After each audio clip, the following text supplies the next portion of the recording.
risk is a very important chapter in your PMP examination. Now let's get into a little bit of the definition part. What do you mean by risk?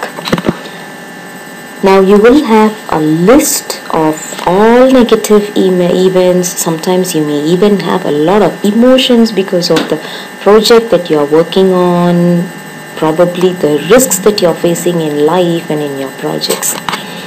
But going by the definition from PMBOK, it's very simple. It's an uncertain event or condition that, if it occurs, has a positive or a negative effect on a project's objective. Interesting, huh? Now looking at the definition, you can have a positive risk and a negative risk. Do you accept? I'm sure you would be wondering, what do you mean by a positive risk? Okay, so just following the definition, we have two types of risks here. The negative risk, which we commonly call it as a threat, is something that we all know and we are facing in our project day in and day out. But positive risk, we don't call it as a risk in reality, we call it as an opportunity. Now say for example, you are having a team of 5 members and you have to buy laptops for their project. Now you have factored in $3,000 depending on the configuration and whatsoever per person.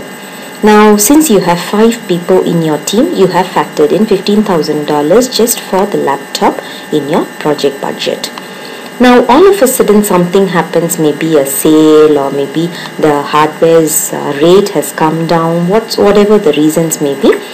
The same configuration that you had originally planned for is now available for $2,000, which means you are saving $1,000 per laptop without any effort. Something happens all of a sudden and you are gaining $1,000 per person, which means that you are effectively saving $5,000 in your project, only for this hardware point of view.